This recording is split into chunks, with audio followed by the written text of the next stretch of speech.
थेट जाऊयात, उपमुख्यमंत्री एकनाथ शिंदे बोलतात। इस्रोला जात आहेत आणि जवळपास 9500 मुलांच्या मधून 59 विद्यार्थ्यांची निवड झालेली आहे।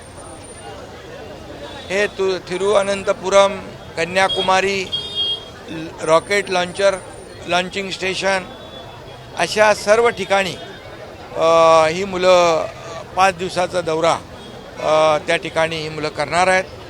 आणि जिल्हा परिषदेची शाळेतली मुलं या इस्रोच्या दौऱ्यामध्ये, मिशन भरारी या दौऱ्यामध्ये त्यांची निवड होणं हे खरं म्हणजे अतिशय आनंदाची बाब आहे।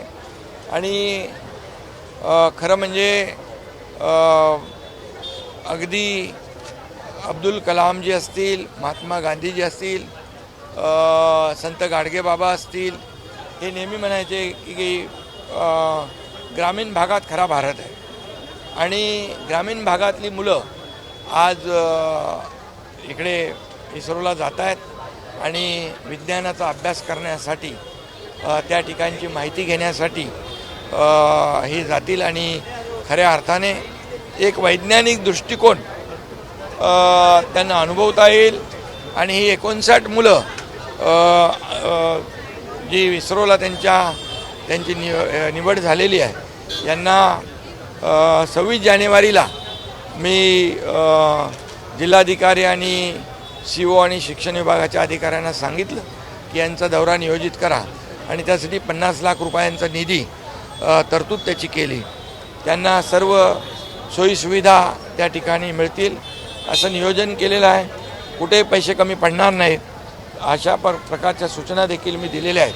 ही मुलं अभ्यास दौऱ्यावरून परत आल्यानंतर इतर जी आपली जिल्हा परिषदेतल्या शाळांमधली मुलं आहेत त्यांना देखील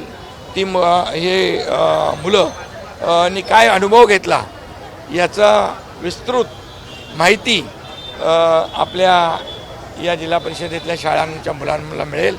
आणि खऱ्या अर्थाने एक जे आपण प्रत्येक बाबतीमध्ये, विज्ञानाच्या बाबतीमध्ये एक क्युरिओसिटी असते, कुतूहल असतं, हे या दौऱ्याच्या माध्यमातून जे आहे प्रत्यक्ष त्यांना पाहायला मिळेल, अनुभवायला मिळेल। आणि म्हणून हा दौरा मिशन भरारी हा यशस्वी होईल। जिल्हा परिषद शाळेतली मुलं या ठिकाणी माहिती घेऊन येतील आणि त्यांना देखील जग काय आहे हे याचा अनुभव घेता येईल। म्हणून मी त्या सर्व मुलांना 59 मुलांना शुभेच्छा देतो, त्यांच्या पालकांनाही शुभेच्छा देतो, विद्यार्थ्यांनाही शुभेच्छा देतो।